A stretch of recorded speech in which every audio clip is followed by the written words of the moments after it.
নমস্কার বন্ধুরা, কবিতা কিচেনে আপনাদের সবাই স্বাগত। আজকে আমি নিয়ে চলে এসেছি একটা নতুন রেসিপি। রেসিপিটার নাম হচ্ছে পনির স্টিক। তা চলো তোমাদেরকে একটু দেখাই। এখানে নিয়ে নিয়েছি, দেখো, পনির। আমি আমার মিডিয়াম সাইজের করে নিয়েছি। তোমরা তোমাদের মতন সাইজটা তোমরা করে নিতে পারবে। আর এখানে দেখো রেখেছি পেঁয়াজ, ক্যাপসিকাম, টমেটো। এখানে রয়েছে ধনেপাতা বাটা, তার সঙ্গে দুটো কাঁচা লঙ্কা বেটে নিয়েছি আমি ঝালের জন্য। এখানে আদা রসুন পেস্ট করা হয়েছে। আর এখানে দেখো আমি নিয়ে নিচ্ছি বড় বড় সাইজের স্টিক, দেখতেই পাচ্ছ সাইজগুলো। রয়েছে বাটার, লঙ্কার গুঁড়ো, ঝাল লঙ্কার গুঁড়ো, রয়েছে মিট মশলা আর টক দই। আর দিয়ে দেবো লঙ্কার গুঁড়ো, ঝাল লঙ্কার গুঁড়ো পরিমাণ মতন।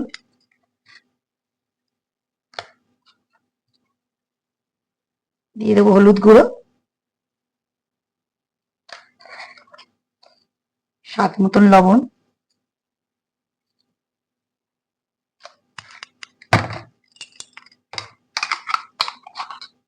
দিয়ে দেবো ধনেপাতা পেস্ট,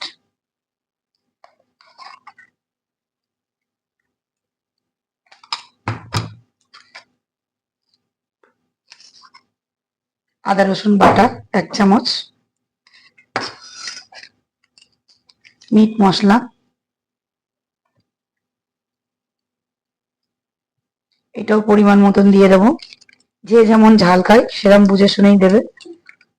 দিয়ে দেবো টক দই,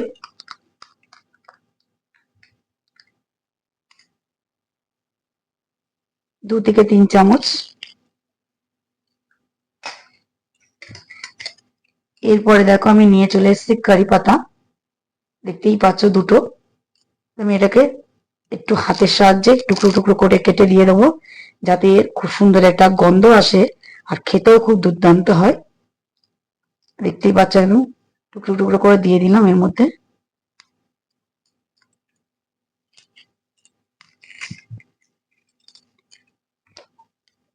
দিয়ে দেবো সাদা তেল, খুবই অল্প, এই মশলাটা মাখানোর জন্যে। এরপরে এটাকে আমি 5 মিনিট ম্যারিনেট করে রেখে দেবো।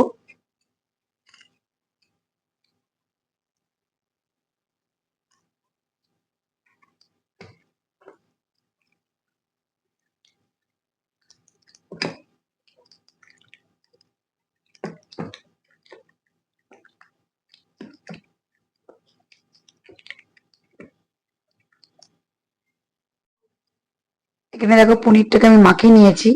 আর এরপরে যেই সবজিগুলো আমি নিয়ে নিয়েছিলাম, পেঁয়াজ, টমেটো, ক্যাপসিকাম, পুরো পনিরটা এর মধ্যে আমি দিয়ে দেবো, যাতে পুরো মশলাটা এর মধ্যেও চলে যায় ভেতরে।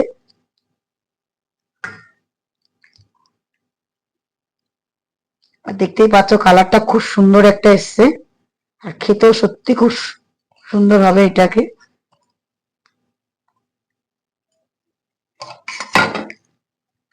আর সন্ধ্যাবেলা যদি এরকম ধরনের কোনো খাবার হয়, ছোট ছোট বাচ্চা, বাড়ির বড়রা ভীষণ খুশি হবে।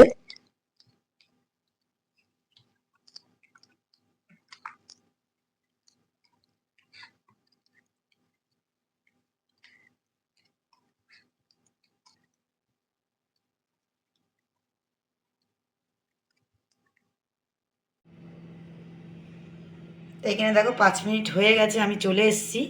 আর এদিকে দেখো গ্যাসের উপরে আমি একটা তাওয়া দিয়ে দিয়েছি বসিয়ে। গ্যাসটা কিন্তু আমি এখনো ধরাইনি। প্রথমেই আমি এখানে কাঠিগুলো নিয়ে চলে এসেছি।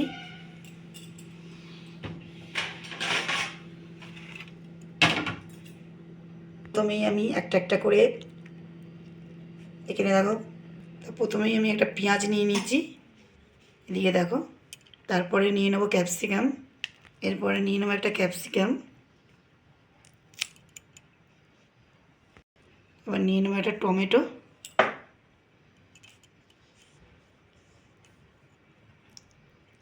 তারপর একটা পনির।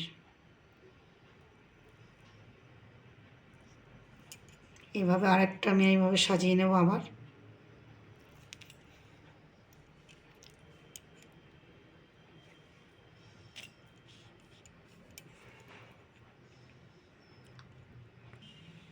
এইভাবে আমি কিন্তু কাঠিগুলো সব কটা সাজিয়ে নেব। এখানে দেখো আমি তাওয়াটা বসিয়ে দিয়েছি গরম হওয়ার জন্যে। দিয়ে দেবো কিছুটা বাটার। পুরো তাওয়াটার মধ্যেই আমি দিয়ে নেবো বাটারটাকে।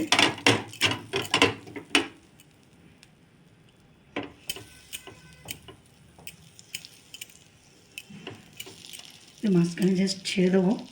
আর এইদিকে দেখো একটা আমার রেডি হয়ে গেছে। প্রথমে তো আমি দিয়ে দেবো এটাকে এইভাবে, যাতে এটা আস্তে আস্তেভাবে হয়। ঠিক একই পরিমাণে আমি আরেকটা সাজিয়ে নেব।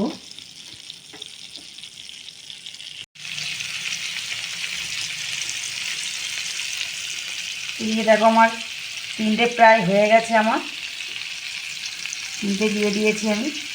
এখন আমি করছি আবার। এইদিকে দেখো আমি 4টেই দিয়ে দিয়েছি। এই দিকটা হালকা হালকা হয়ে গেছে, আর 5টা রয়েছে। তা চলো আমি আস্তে আস্তে করে দু সাইডে ধরে আমি একটু উল্টিয়ে দেবো প্রথমেই। তাছাড়া এইগুলো রেডি করে নিয়ে আমি তোমাদেরকে দেখাচ্ছি প্লেটিং করে। এদিকে দেখতেই পাচ্ছ আস্তে আস্তে এটাকে হতে দিতে হবে, কেননা ক্যাপসিকামগুলো একটু হালকা হালকা ফ্রাই হবে, তাহলে খেতে ভীষণ ভালো লাগবে। তো চলো রেডি করে নিয়ে তোমাদেরকে দেখাচ্ছি।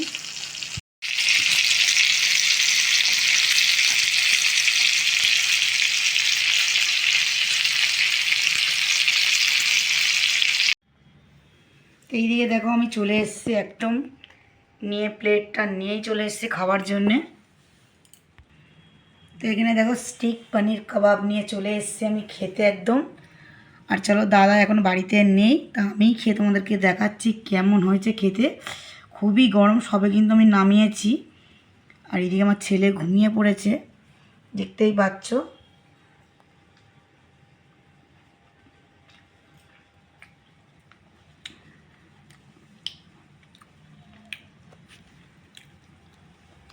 সত্যি দারুণ হয়েছে খেতে। তো তোমাদের ভিডিওটি যদি ভালো লাগে অবশ্যই আমার চ্যানেলটাকে সাবস্ক্রাইব করে দেবেন, লাইক করবেন, কমেন্ট করবেন। আর যারা আমার পেজে নতুন রয়েছে তারা আমার সমস্ত চ্যানেলটিকে অবশ্যই সাবস্ক্রাইব করে দেবেন, ভিডিওটি লাইক করবেন, আর অনেক অনেক করে শেয়ার করবেন। তো চলো দেখা হচ্ছে তোমাদের সাথে পরের ভিডিওতে। তো এইদিকে তোমাদেরকে একটু দেখাচ্ছি, ক্যাপসিকামগুলো কিন্তু খুব সুন্দর সেদ্ধ হয়ে যায়। আর মশলাগুলো দারুণ লাগছে, একদম ভেতরে চলে গেছে।